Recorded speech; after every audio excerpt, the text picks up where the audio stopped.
he placed a bet with me, a challenge. How many of you like making stupid bets?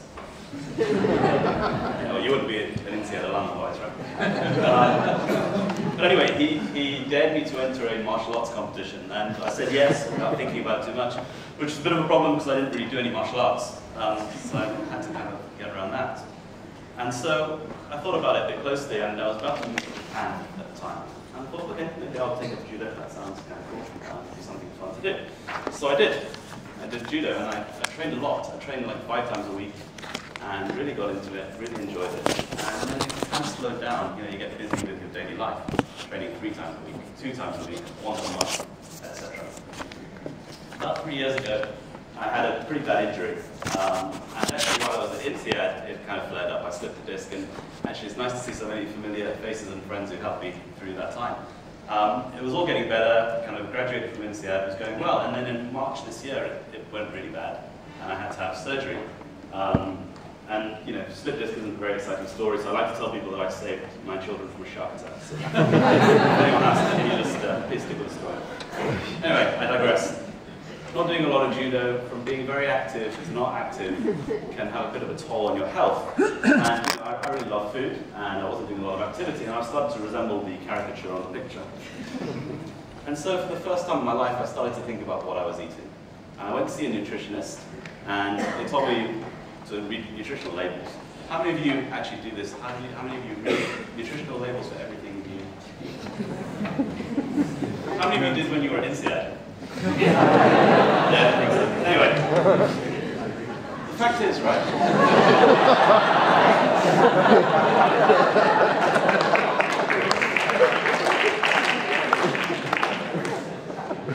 Nutritional facts, they don't really make for good reading. It turns out that all the stuff that we really love eating is actually not very good for you, which is kind of a shame. And so I started thinking, you know, what are some of the things that we think about? What are some of the factors that determine what we eat beyond the nutritional facts?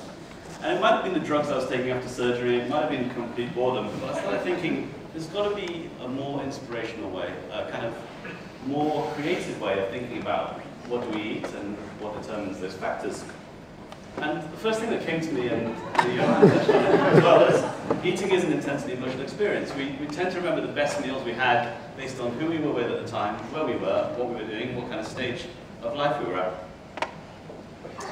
And so one day, I came back from Jakarta after a business meeting. It went pretty badly. It was raining, I was tired, and I was in a pretty bad mood. And I thought the only thing that's going to save me here is going to Kamala's in La Pasa and ordering like 5 dosas and gorging myself. But as I looked at the dosa, I kind of saw the chutney, and it made a nice curve.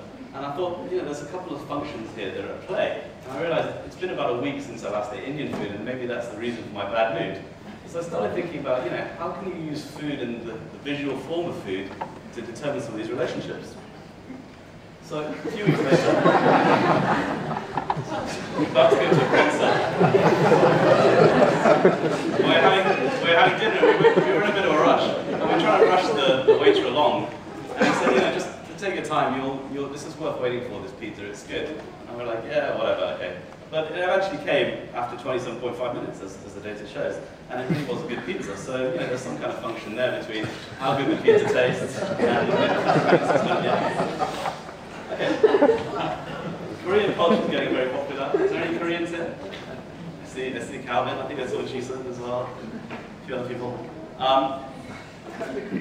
Kimchi is delicious, but not very good if you're, you know, on the hunt for a companion. Kimchi, you know, has a big effect on the number of kisses you're going to get from a pop star. But you can use the variable of gum to sugarcoat it. One of the best trips I've ever taken was just before Insead, and I went to Ramallah for 2 weeks in the West Bank. And I'm vegetarian and really got into eating falafel.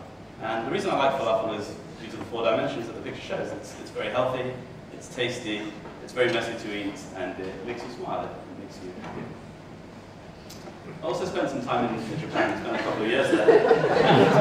Sushi is a very sneaky food. It kind of, you know, you eat it and you don't really know how much you ate, and before you know it, you feel tired because you ate too much rice.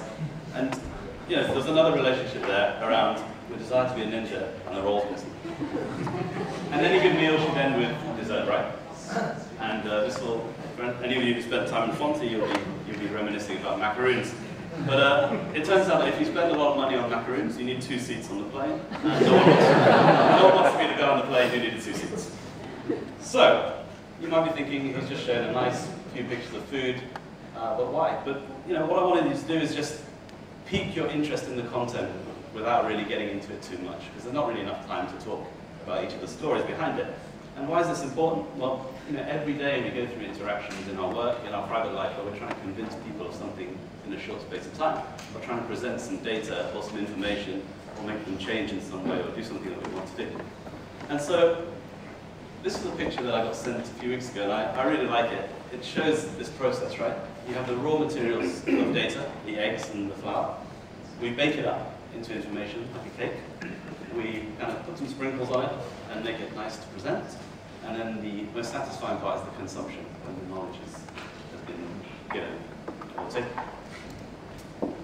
How many of you people would hire this person based on this document? Think of people on the picture, you perverts.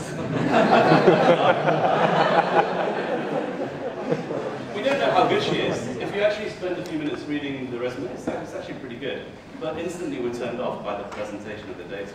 And that's a shame. We all do it, and it's something that we're not often taught to do when we're young. We're not told how to put together a presentation, how to put together a resume, how to present ourselves or something that we're selling or trying to do in a compelling way. And so it trips us up a lot.